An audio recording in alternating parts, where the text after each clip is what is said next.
عمران خان کے پاس کچھ لوگ گئے تھے اس سے بات کرنے کے آپ پاکستان مسلم لیگ نے حکومت لینے سے انکار کیا ہے اور آخری حد تک کیا، لیکن ان کو یہ دھمکی دے دی گئی۔ جو بڑی خبر یہ ہے کہ اسلام آباد ہائی کورٹ نے اسلام آباد کے تینوں حلقوں انہیں 46 انہیں 47 انہیں 48 کا جو نوٹیفیکیشن تھا اس کو معطل کر دیا۔ ایک ریٹائر بریگیڈیئر نے ایک درخواست سپریم کورٹ میں لگائی تھی کہ جو الیکشن ہوئے ہیں اس کو معطل کرے اور دوبارہ الیکشن کا انعقاد کرے۔ کچھ لوگ سمجھتے ہیں کہ چٹھا صاحب کی 9 دن بعد ضمیر جاگ گئی ہے، لیکن آپ ابھی بھی سو رہے ہیں۔ آپ کو پتہ نہیں ہے کہ اس کی ضمیر جاگی نہیں ہے، اس کو اٹھایا گیا ہے، اس کو لایا گیا ہے، اس کو ہر راستے پہ جانے کی کوشش کی گئی، لیکن مجبوراً ایک ہی راستہ رہ گیا ہے کہ عمران خان کو باہر نکال کے اس کو اسی منصب پہ دوبارہ بٹھایا جائے۔ یہ ساری خبریں مولانا فضل الرحمان کی جانب سے پاکستان تحریک انصاف کے ساتھ بیٹھنے اور پاکستان مسلم لیگ کی جانب سے حکومت لینے کے انکار کے بعد، اور اس کے علاوہ جب چٹھا صاحب نے راولپنڈی اسٹیڈیم میں پریس کانفرنس کی اور کہا کہ ملک بھر میں بلکہ میرے نیچے جو 13 MNAs اس وقت پاس ہوئے ہیں ان کو ہم نے 50 ہزار لیڈ دلوا کر، حالانکہ وہ 50 ہزار لیڈ سے ہار رہے تھے، دلوا کر ہم نے ان کو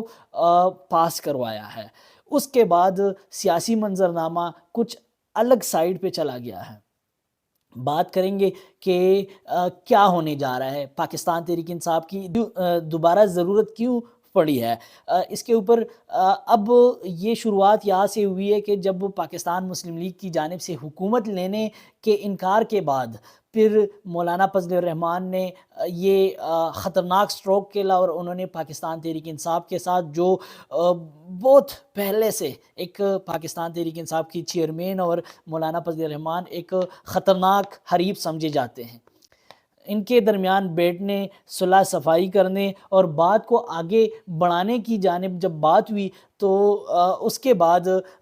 چٹھا صاحب راولپنڈی سے کمشنر صاحب سامنے آئے، انہوں نے پریس کانفرنس کی۔ کچھ لوگ سمجھتے ہیں کہ چٹھا صاحب کی 9 دن بعد ضمیر جاگ گئی ہے، لیکن آپ ابھی بھی سو رہے ہیں۔ آپ کو پتہ نہیں ہے کہ اس کی ضمیر جاگی نہیں ہے، بلکہ اس کی ضمیر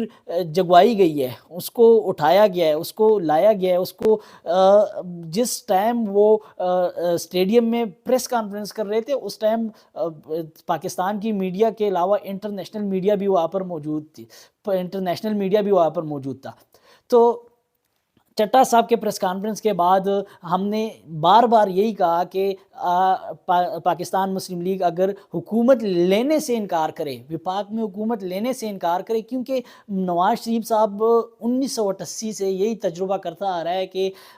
اس کو جب بھی حکومت دے دی گئی ہے تو وہ لولی لنگڑی حکومت ہوتی ہے، اب ایک دھکا دے دے اور حکومت گر جاتی ہے۔ جس طرح پاکستان تحریک انصاف کو وفاق میں حکومت دلوائی گئی تھی،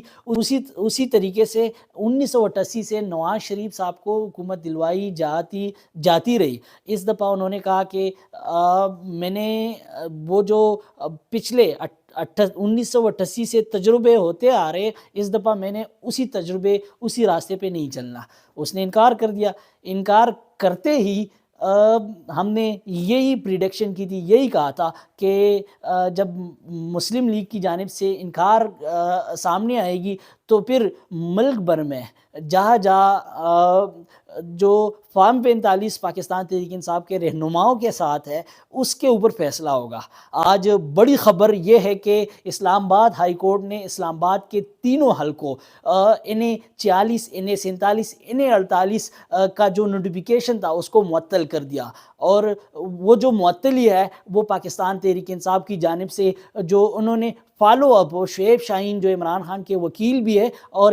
انہیں 47 سے الیکشن بھی لڑ رہے تھے، انہوں نے آج اسلام آباد ہائی کورٹ میں دلائل دیتے ہوئے کہا کہ ہمارے پاس 300 سے 380 پولنگ اسٹیشن کا فارم 45 کا رزلٹ ہمارے پاس موجود ہے، اور فارم 45 میں ہم جیت چکے ہیں۔ اور اب جو مارجن انہوں نے بتایا کہ ہمیں 55,000 لیڈ سے ہم جیت چکے ہیں، اور انہوں نے جو کل سارے ووٹس بتائے، انہوں نے کہا کہ 1,04,000 ووٹ میں نے لیے فارم 45 میں، لیکن وہاں پر الیکشن کمیشن میں ہمیں جو ہے ہروایا گیا ہے، جبکہ ہمارا جو حریف تھا اس نے 51,000 ووٹ لیے ہیں۔ حریف وہ ہے پاکستان مسلم لیگ نون کے طارق فضل چودھری صاحب، اس کے علاوہ انجم وکیل صاحب بھی اس کا جو نوٹیفیکیشن تھا اس کو بھی معطل کر دیا، جبکہ راجہ خرم نواز صاحب کا نوٹیفیکیشن وہ بھی معطل کر دیا۔ یہ تینوں نوٹیفیکیشن پہلے ہی ہم کہہ چکے ہیں کہ جب پاکستان مسلم لیگ کے اوپر سخت وقت آنا شروع ہو جائے تو یہ تینوں نوٹیفیکیشن معطل ہو جائیں گی۔ آج وہ معطل ہو گئے۔ اس کے علاوہ اگر آپ دیکھیں تو ایک ریٹائر بریگیڈیئر نے ایک درخواست سپریم کورٹ میں لگائی تھی کہ جو الیکشن ہوئے ہیں اس کو معطل کرے اور دوبارہ الیکشن کا انعقاد کرے۔ اب آسان الفاظ میں لوگ کہہ رہے ہیں کہ دوبارہ الیکشن کا انعقاد کرے، لیکن اگر اس طرف سوچے تو 47 ارب روپے کا خرچہ الیکشن کے اوپر آیا، لیکن اب بس آیا ہے۔ اب آج سپریم کورٹ کے اندر سماعت تھی، سپریم کورٹ کے اندر جب سماعت شروع ہوئی تو چیف جسٹس قاضی پائز عیسیٰ صاحب نے کہا کہ جو پٹیشنر ہے جس نے درخواست لگائی ہے سپریم کورٹ میں، تو وہ کدھر ہے، وہ نظر نہیں آ رہا۔ تو وہاں پر عدالتی عملے نے چیف جسٹس کو بتایا کہ جس بندے نے درخواست دی تھی دوسرے دن اس نے دوبارہ درخواست واپس لینے کی کوشش کی، اور ہم نے اس کو جو انہوں نے ریکویسٹ کی ہم نے مسترد کیا۔ اس کے اوپر چیف جسٹس صاحب برہم ہوئے اور انہوں نے کہا کہ یہ کیا مذاق لگا رکھا ہے کہ ایک دن آپ درخواست لگائے، دوسرے دن آپ درخواست کو اٹھا کر کہیں کہ نہیں میں نے درخواست نہیں لگانی۔ اس نے کہا کہ جس بندے نے درخواست دی ہے اس کو جہاں کہیں بھی ہے ڈھونڈ کے لائیں تاکہ ہم اس کے اوپر سماعت کریں، اور یہ بھی دیکھیں کہ اس بندے کے اوپر جس بندے نے درخواست دی ہے کیا اس کے اوپر کوئی دباؤ تو نہیں ہے۔ اگر اس کی کوئی تحفظات ہے تو ہمیں یہ دیکھنا چاہیے، سننا چاہیے کہ اس کی کیا تحفظات ہے، اس کے پاس جو آرگومنٹ ہے ہمیں سننا چاہیے۔ اس کے اوپر پھر اٹارنی جنرل کو کہا گیا کہ 21 تاریخ تک ہم ٹائم دے رہے، جس بندے نے درخواست دی ہے اس بندے کو 21 تاریخ کو کسی بھی طریقے سے پیش کرے۔ اب آخری بات کے اوپر آ رہا ہوں کہ پاکستان مسلم لیگ نے حکومت لینے سے انکار کیا ہے اور آخری حد تک کیا ہے، لیکن ان کو یہ دھمکی دے دی گئی ہے کہ اگر آپ حکومت نہیں لیں گے تو پھر بلوچستان میں بھی آپ کی حکومت نہیں بن سکتی، پنجاب میں بھی جو آپ کے پاس اس وقت میجارٹی ہے 10-11 ووٹوں کی، آپ پنجاب میں بھی حکومت نہیں بنا سکتے۔ اس کے علاوہ باقی چیزیں جو ہے وفاق میں تو آپ چاہتے نہیں ہیں۔ اس کے علاوہ پیپلز پارٹی بھی چاہتی ہیں کہ وفاق میں ہمیں وزارتیں نہیں چاہیے، لیکن صدر پاکستان کا جو آصف علی زرداری صاحب صدر بنیں گے، اسپیکر جو اس وقت پیپلز پارٹی کا اسپیکر موجود ہے وہی اسپیکر ہوں گے، لیکن انہوں نے کہا کہ چاروں صوبوں میں ہمیں یہ اختیارات حاصل ہوگی کہ ہم کسی بھی آئی جی کو،